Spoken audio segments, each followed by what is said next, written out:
A marriage does not usually collapse in a single dramatic explosion.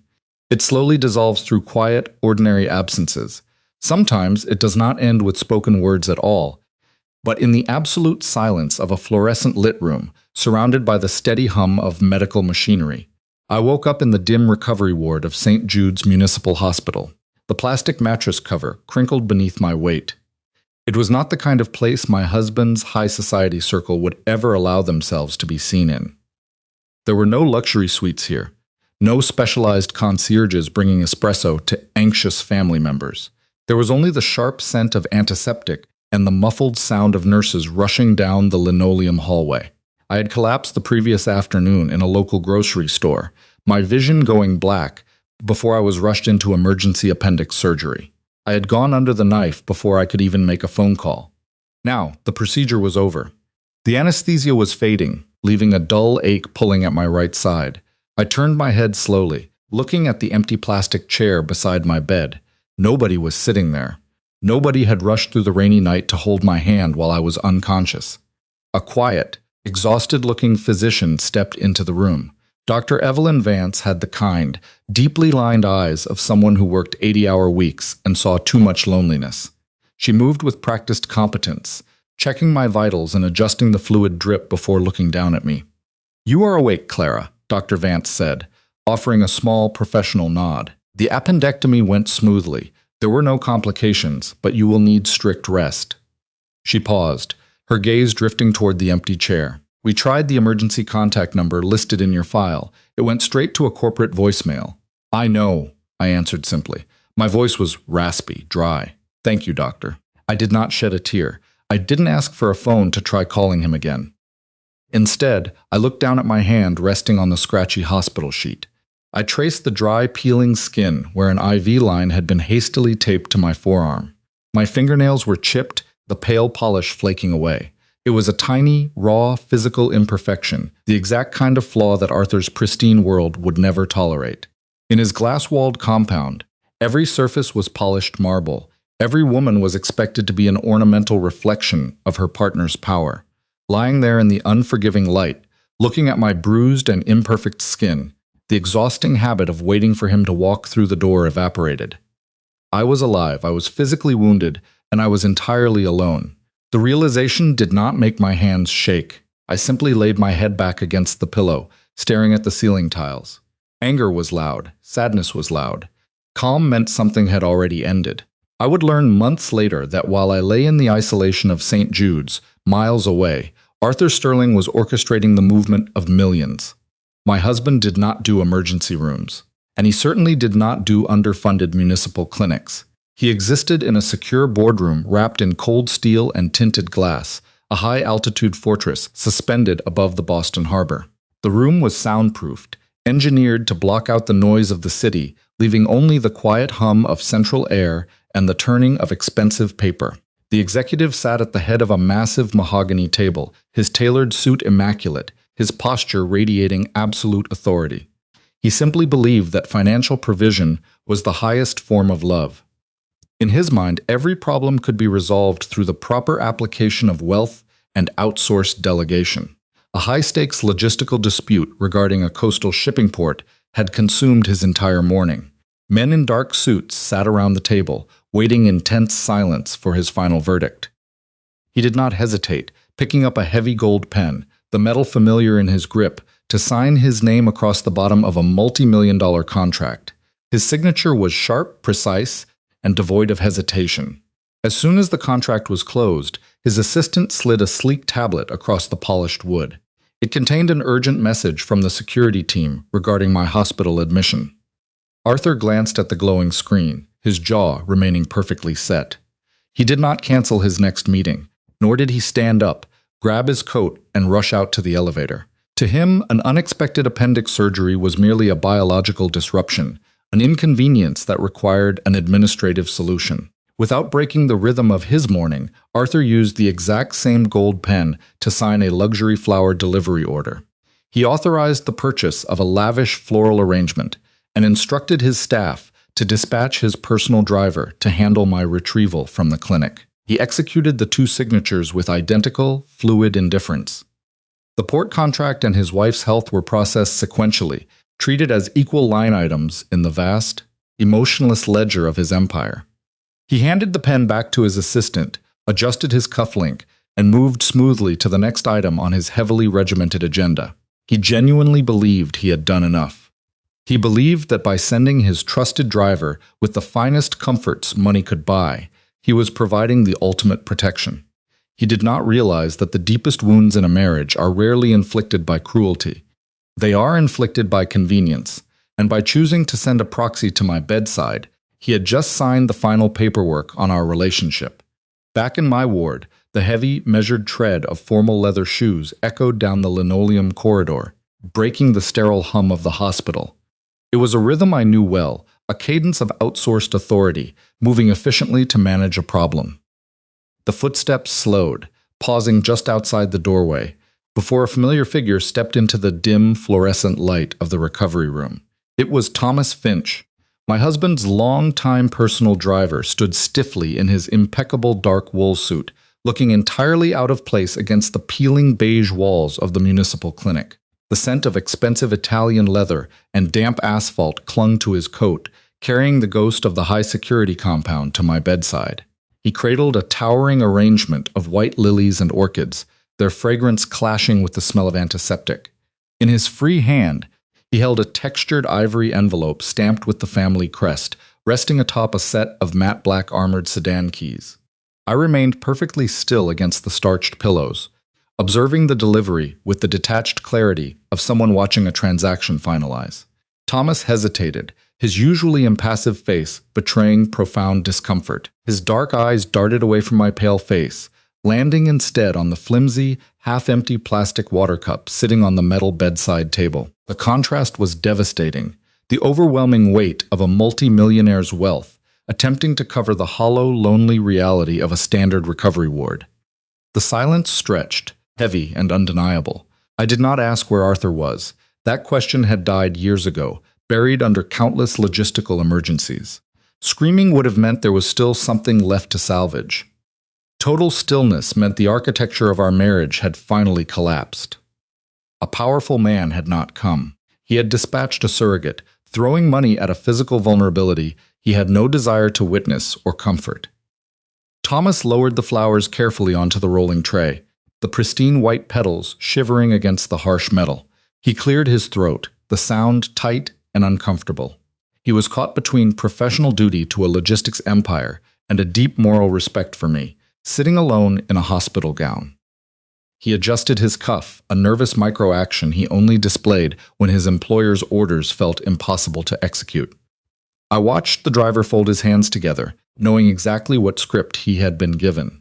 "Mr. Sterling sends his deepest apologies, ma'am," Thomas began, his voice pitched low, carrying the practiced tone of a man delivering bad news to shareholders.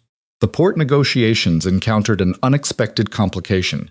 He could not leave the boardroom. He placed the ivory envelope on the table, next to the car keys. The fob gleamed dully, a symbol of absolute protection that felt entirely hollow. He instructed me to ensure you are safely transported back to the compound. He also asked me to deliver this. The older man tapped the envelope. "It is the coastal estate deed you mentioned last summer. He finalized the purchase this morning in your name." I looked at the document. It was flawless, containing millions of dollars of oceanfront property. It was the ultimate compensation package for an absent partner. Now, looking at the heavy paper, I felt nothing but cold clarity. I had simply stopped accepting his wealth as a substitute for his time. I did not raise my voice. Melodrama was exhausting, and I had spent my marriage preserving my energy for survival. Instead, I slowly lowered my gaze to my left hand resting on the thin blanket. My knuckles were pale, the skin swollen from the intravenous fluids and the trauma of surgery.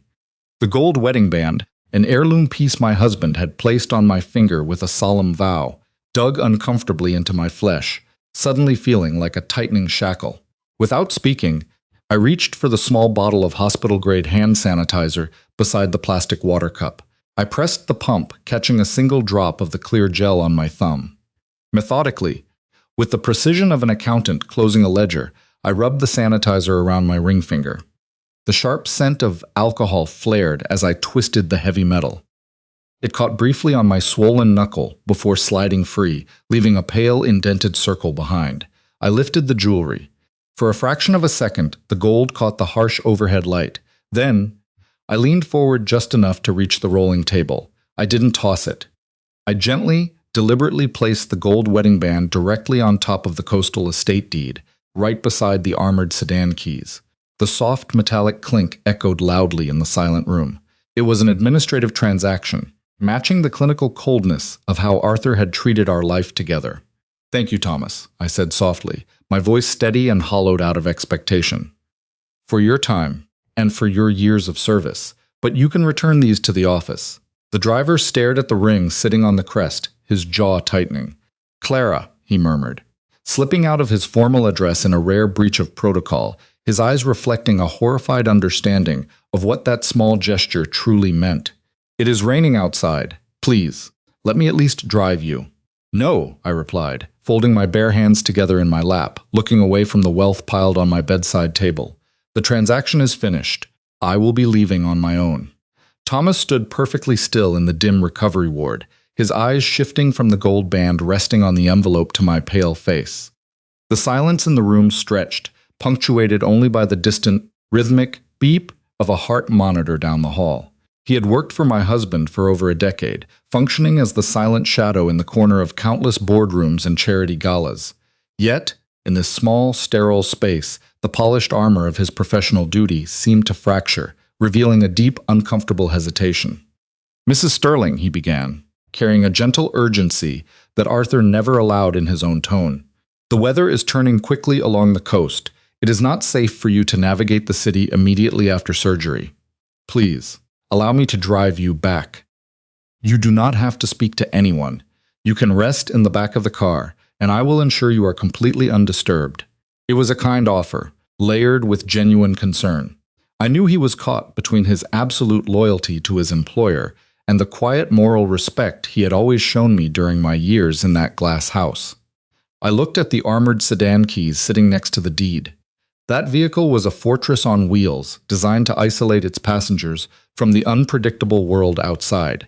It was exactly the kind of protection Arthur believed could easily substitute for his actual presence.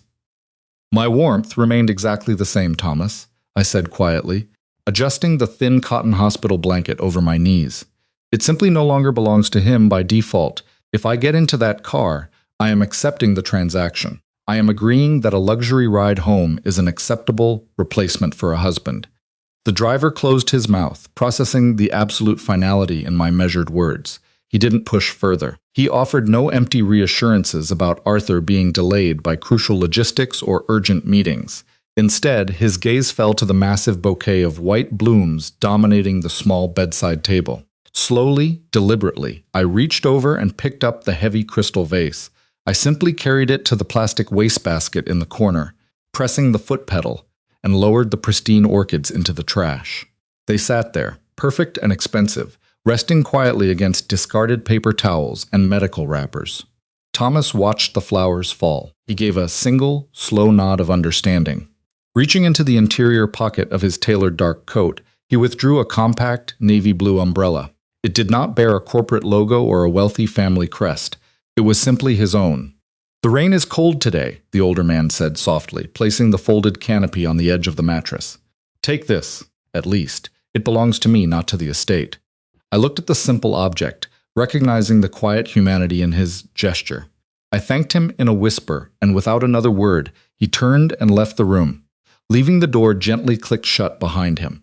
Once alone with the quiet hum of the ventilation system, I began the agonizing process of reclaiming my physical autonomy. Every movement required careful calculation. I slipped out of the flimsy hospital gown, the cheap fabric rustling loudly in the empty space, and reached for the simple clothes I had been wearing when the ambulance first arrived. Pulling a soft gray sweater over my shoulders felt like lifting a tremendous weight, my abdominal muscles pulling and aching with every stretch. Yet the pain was profoundly grounding. It was entirely my own, unmanaged by anyone else's schedule or wealth. I folded the hospital sheet, smoothing the corners with deliberate care, leaving the bed looking as though no one had ever occupied it. When I finally walked out of the clinic, I bypassed the private VIP exit reserved for high-profile patients. I walked through the crowded main lobby, moving at a measured, careful pace, blending into the sea of ordinary people navigating their own quiet crises. Nobody looked twice at me. Without the towering security detail or the flashing cameras, I was just another tired woman walking into the damp afternoon. The city air hit me the moment the automatic glass doors slid open, carrying the sharp, metallic scent of wet asphalt and impending autumn.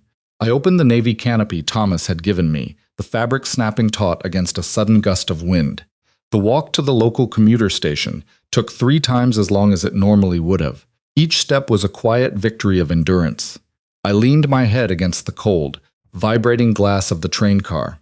Rain streaked across the window in chaotic sideways rivers, blurring the towering glass skyscrapers of Arthur's financial district into hazy, distant shapes.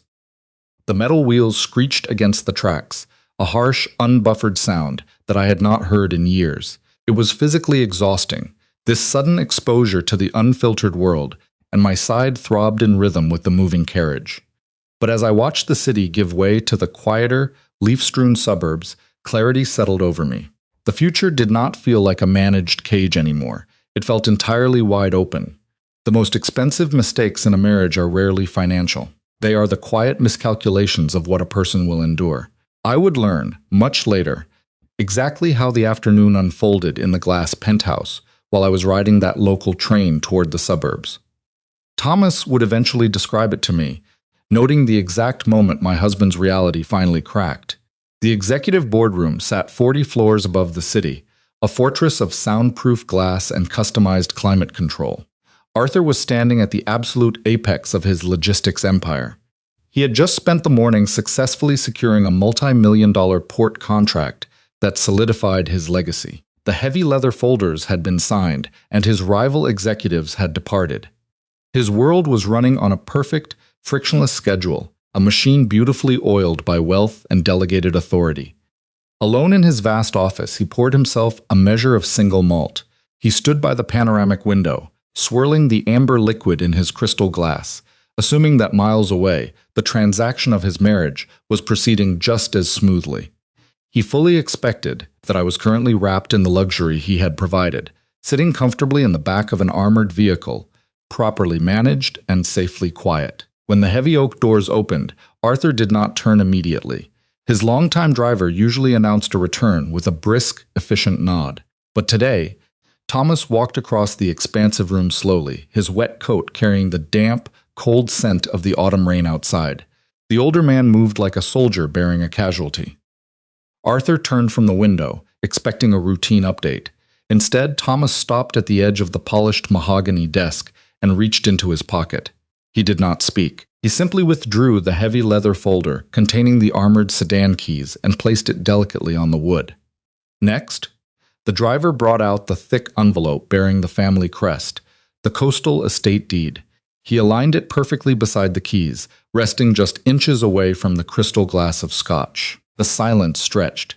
Arthur took a slow sip of his drink, his analytical mind trying to process the visual data. He assumed this was a simple counteroffer. He thought I wanted a bigger apology, or perhaps had just refused to carry the paperwork myself.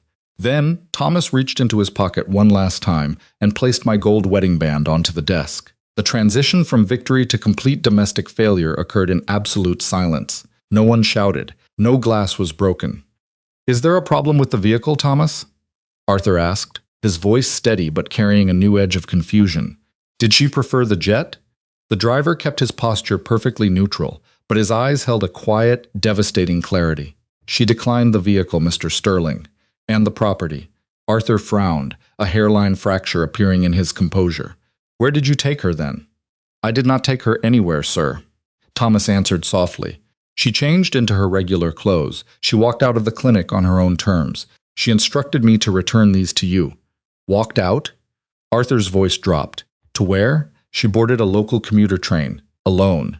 The contradiction struck my husband immediately. He owned a fleet of shipping vessels and commanded networks that moved thousands of tons of cargo across oceans.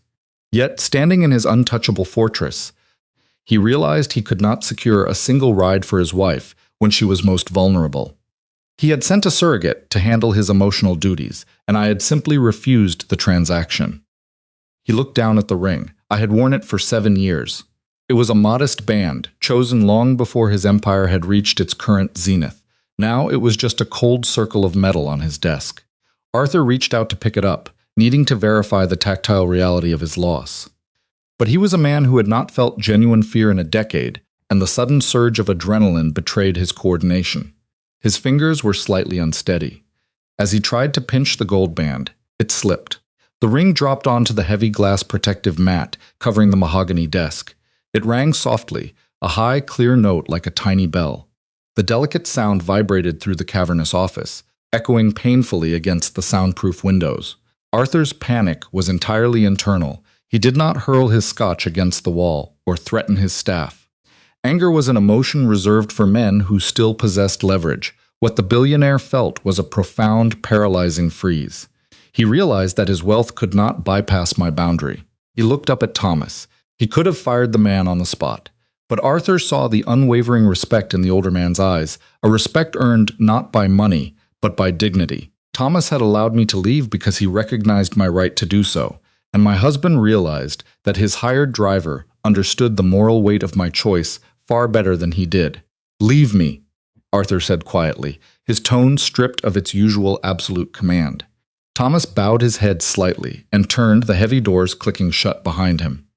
Arthur was left standing alone in his glass castle. The rain began to beat harder against the panoramic windows, blurring the lights of the city below. He was surrounded by everything he had ever worked to acquire, and in a sudden moment of clarity, he recognized exactly what it looked like to have absolutely nothing. The commuter rail journey out of the city was a slow, rattling passage through gray suburbs and fading afternoon light.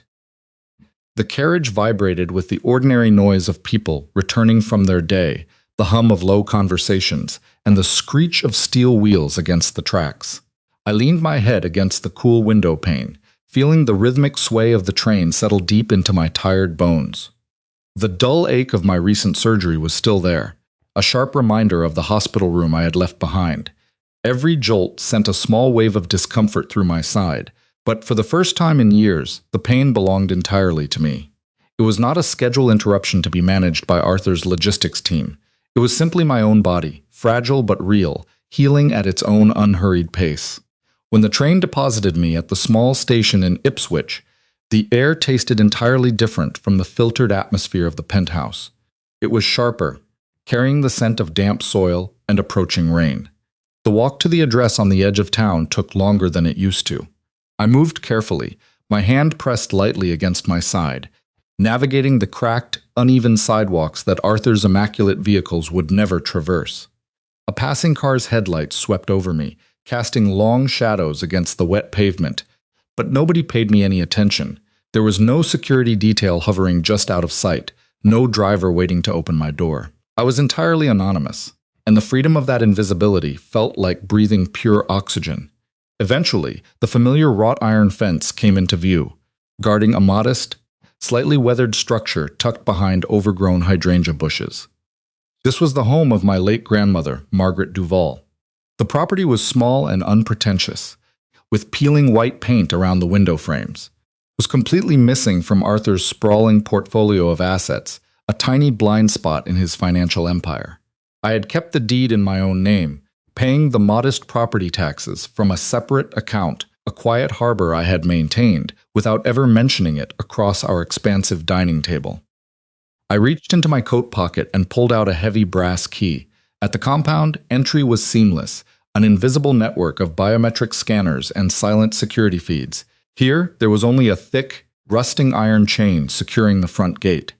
I slid the key into the tumbler. I felt the biting cold of the brass key as I snapped the heavy mechanical padlock shut, my knuckles whitening under the strain, but my breathing slowing down into a steady rhythm. The loud metallic clack was absolute. It was a cheap, manual boundary that a logistics empire could not hack, and wealth could not bypass. I pulled my coat tighter against the evening chill. I was inside, and the rest of the world was firmly outside. Stepping over the threshold of the cottage, the silence that greeted me was fundamentally different from the stillness of the glass compound. Arthur's penthouse was quiet because it was engineered to be void of life, insulated by layers of acoustic paneling. It was the silence of a museum display. Margaret's house was quiet because it was simply resting. The air smelled of old cedar, dried lavender, and the faint memory of wood smoke from winters past. I did not turn on the overhead lights. Instead, I let the gray twilight filter through the sheer curtains, casting long shadows across the worn hardwood floors and the faded floral upholstery of the armchair. Moving with measured steps, I made my way into the small kitchen. There was no digital smart system anticipating my arrival, no preset espresso machine waiting for a voice command. There was only a scratched stainless steel kettle sitting on an old gas stove. I filled it with water from the tap, the sound echoing loudly in the empty house, and turned the dial until the blue flame flared to life. The physical labor of the task, striking a match, waiting for the water to heat, felt deeply anchoring. In my marriage, my labor had been entirely invisible, a constant maintenance of another person's world. Here, every small, deliberate motion served my own existence.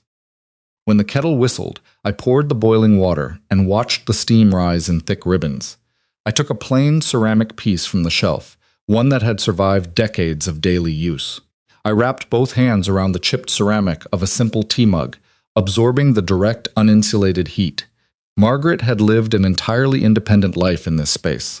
She had known that dignity was not measured by the square footage of an estate or the price tag of a vehicle waiting at the curb. As I took a slow, deliberate sip of the hot, bitter tea, I looked at the dark silhouette of the iron gate, visible through the front window. The rain had finally begun to fall in earnest, tracing silver lines down the glass panes and blurring the streetlights outside. I was physically exhausted, recovering from surgery and entirely alone, yet I felt a profound, undeniable sense of safety. The empire was miles away, operating without its invisible architect. The quiet labor had finally stopped. For tonight, the only thing I had to maintain was the warmth of my own hands. I would learn much later, long after the cold distance between us had finally breached his defenses, how Arthur reacted once the initial shock of my departure wore off. The mahogany door of the executive suite had closed, leaving him alone with the simple gold band resting on his polished wood desk. For a man who managed a global logistics empire, a missing person was merely a routing error, a problem to be solved with bandwidth and access. He did not panic. Panic was loud. Instead, Arthur turned to the massive digital terminal spanning the width of his secondary office wall. He would later confess how he authorized the bypass protocols. His security grids monitored shipping lanes and maintained facial recognition access at every property he owned. He fully expected me to need a high-end hotel, a private town car, or a black card transaction to secure a room. He pulled up the financial ledger. Nothing. The joint accounts were untouched. The platinum cards remained dormant. According to his own admission, he accessed the city's private clinic feeds, then the luxury transportation grids. He typed with precise, heavy keystrokes, the blue light of the monitors casting long shadows across his tailored suit. I had bypassed the entire architecture of his wealth simply by not using it. Frustration bleeding into a hollow anxiety, he opened the surveillance feed for the residential tower's private garage. If I had not used a corporate account, he deduced, I must have taken my personal vehicle. The screen fragmented into 12 high-definition angles, displaying rows of pristine cars. Arthur leaned forward, hands resting on the cold edge of the console. He stared at the grid. His eyes scanned a silver coupe, a black SUV, a slate-gray sedan. The breath caught in his throat. He froze. He did not know which car was mine. For 7 years, he had lived in the same penthouse, and he could not identify the vehicle his own wife drove. He had always ordered the driver to fetch me. He had always dispatched the fleet to manage my movements. Staring at the sterile security feed, he realized he did not know the license plate, the make, or even the color of the car I used when I was alone. The supreme commander of a global transportation network stood entirely helpless, exposed by his complete ignorance of my ordinary routines. He knew absolutely nothing about the woman he claimed to own. That single realization stripped the air from the room. Arthur backed away from the monitors, the digital grid suddenly looking less like an empire and more like a monument to his failure. If he could not track me through his wealth, he had to find me through the fragments of my life he had previously deemed unimportant. He bypassed the corporate surveillance system and opened his encrypted personal archives. Digging through old scanned documents he had not looked at since our marriage contract was drafted, he finally found a digitized copy of an inherited deed deep in a forgotten legal directory. Margaret Duval, my late grandmother. She was a woman who had lived a quiet, fiercely independent life in a suburban cottage in Ipswich. I had kept the small property in my own name, a negligible asset the executive had never bothered to visit or absorb into the family estate. It was the only place not covered by his cameras, not maintained by his money, and not accessible to his staff. Breaking every established rule of our union, he did not press the intercom to summon his security detail. He did not call his driver to bring the armored sedan around. The dignified rejection I had delivered established a boundary that even my husband's arrogance dared not cross with a proxy. If he wanted to find me, he had to go himself. Arthur took the private elevator down to the subterranean garage, bypassing the chauffeur's lounge. The air down there smelled of polished concrete, damp tires, and cold exhaust. He walked past the primary fleet and approached a slate-gray backup sedan tucked in the far corner. He unlocked the door and slid into the driver's seat. The heavy leather creaked under his weight. Arthur closed the door, shutting out the cavernous echo of the garage, and pressed the ignition. The engine hummed to life, but as he shifted his weight to check his blind spots, a sudden wave of practical confusion washed over him. The angles were wrong. The seat was positioned too far back. He reached out instinctively, waiting for an invisible hand to fix it. Nobody moved. Arthur swallowed hard. He looked down at the door panel, scanning a cluster of unfamiliar buttons. He tentatively adjusted the seat. It was a mundane, low-status physical task he had not performed in over a decade. The sheer awkwardness of it was humiliating. Arthur was a man who possessed the power to move mountains of cargo across oceans, yet he was currently struggling to back a standard car out of a parking space. Stripped of his proxies, his drivers, and his outsourced care, he was terrifyingly incompetent. He gripped the steering wheel, the leather cold against his palms. The rain was just beginning to fall across the city above, and without a single subordinate to shield him, he had to navigate the storm completely alone. By the time he passed the city limits, the storm had intensified, and I knew Arthur had driven himself. He must have gripped the steering wheel with white knuckles, navigating conditions he had avoided for years. Thomas always handled the weather. Thomas always handled the navigation. The suburban streets of Ipswich were narrow, lined with ancient oak trees and properties prioritizing privacy over display. There were no glass high-rises here. There were no digital security grids. There were only quiet homes, standing dark against the evening downpour. From my place by the window, I watched his headlights sweep across the overgrown hedges, illuminating the modest wooden fence and the closed iron gate. He parked the car, the heavy engine cutting off to leave a sudden silence, broken only by the drumming of rain. He stared through the glass toward the cottage. The warm yellow light glowing faintly from my ground floor window was his only beacon. The realization that I was actually gone must have finally settled in his chest like a stone. He opened the door and stepped out into the dark. I saw his foot immediately sink into a deep, muddy puddle hidden by the shadows. The icy water would have seeped straight through his expensive handmade leather shoes. The fine Italian stitching, designed for carpeted boardrooms and marble foyers, was instantly ruined. Yet, defying a lifetime of meticulous vanity, he did not seem to care. He ignored the cold moisture creeping up his wool trousers and walked toward the iron bars. The main gate stood firmly shut. He reached for the latch, perhaps expecting the familiar click of an electronic release or the heavy hum of a magnetic lock. Instead, his fingers brushed against cold, wet metal. A heavy, rusted mechanical padlock hung from the thick chain binding the iron bars together. It was a relic from my grandmother's time. It was a simple piece of solid brass that cared nothing for his wealth, his logistics empire, or his name. There was no keypad, there was no scanner to read his fingerprint. The barrier was entirely low-tech. From the window, I watched him grip the heavy brass lock, pulling at the chain with sudden, desperate force. He rattled the metal against the gate in vain.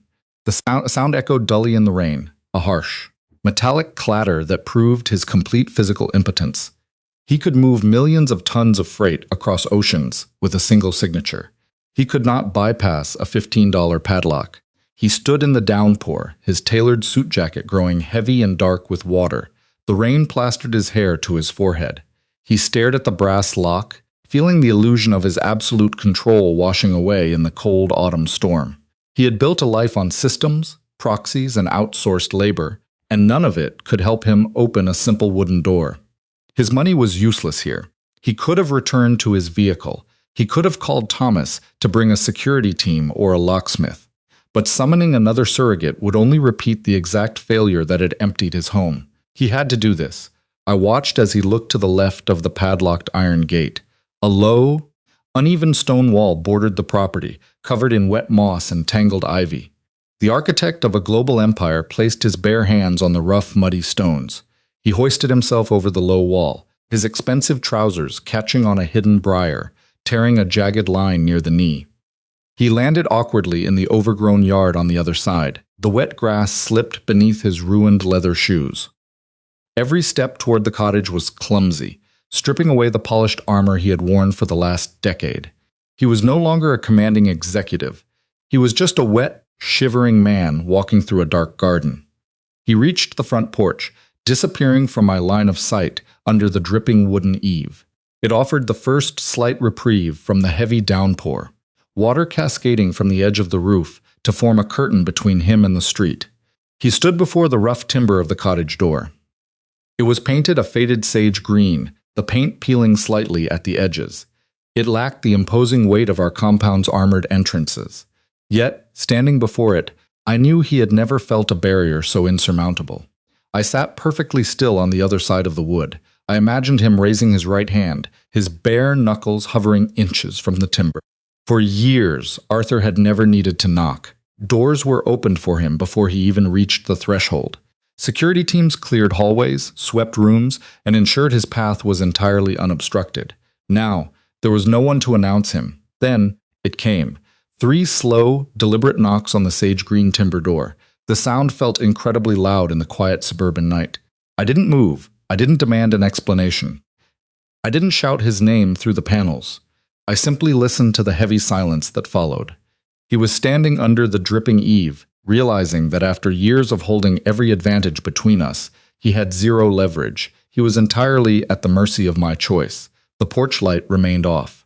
The rain continued to fall, soaking the earth around my safe haven. He had come to fix a mistake he still barely understood, stripped of his proxies, his wealth, and his pride. When the door did not open, he slowly stepped back out from under the eave. I stood at the second-story window of the cottage, hidden by the shadows of the unlit bedroom. Outside, the evening rain was a steady, heavy curtain. Through the glass, I watched Arthur as he retreated back to the rusted, wrought iron gate, stopped once again by the heavy mechanical padlock. His tailored charcoal suit was completely soaked, clinging to his shoulders in dark folds. He did not look like the untouchable head of a logistics empire. He looked like a man who had finally realized his wealth could not buy a key to every door. My hands were wrapped tightly around my simple tea mug. The plain ceramic radiated a steady warmth against my palms, a sharp contrast to the cold crystal we used back in the city penthouse. I took a slow sip. Breaking a 7-year cycle of vigilance, I was not anticipating his needs. I was simply drinking tea in my grandmother's house, listening to the storm beat against the roof. Down below, the man who had sent an armored vehicle to ferry me from a surgical ward now stood shivering in the downpour, waiting for a response that would not come. He did not attempt to break the lock or summon a security detail. Perhaps, for the first time, he recognized the absolute finality of the boundary I had drawn. The silence stretching between us was profound. It was not built from malice. It was built from the sheer protective necessity of preserving my own life. I stepped back slightly from the glass, setting the simple tea mug down on the wooden sill. The soft, dull sound of ceramic meeting timber felt like a gavel striking a block. Reaching into the pocket of my cardigan, I pulled out my phone. The screen cast a pale glow in the dark room.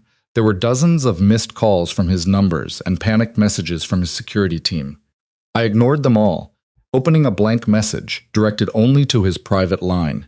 My fingers hovered over the keyboard. I didn't ask for explanations about the boardroom or the driver he had sent in his place. I simply typed a single instruction. "Go home, Arthur. I am safe here." I hit send. Through the window, I watched the immediate consequence. Down on the street, his phone illuminated his hands in the darkness. He stared at the screen for a long time. His shoulders dropped another inch. He looked up toward the darkened windows of the cottage, searching the glass, but I knew he could not see me. I picked up my mug again, letting the heat seep into my skin, and waited. He did not argue.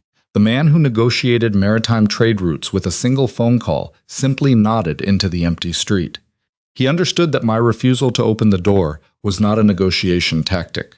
It was a complete withdrawal of my invisible labor. If he wanted access to my life, he would have to learn to show up in person, without a proxy clearing his path. Arthur turned away from the gate. Before he walked back to his vehicle, he paused beside the rusted mailbox planted near the curb. He reached into his coat pocket. Even through the wet glass, I recognized the small, deliberate motion. He set something down on the damp wood of the mailbox post. He lingered for a fraction of a second before he finally walked away.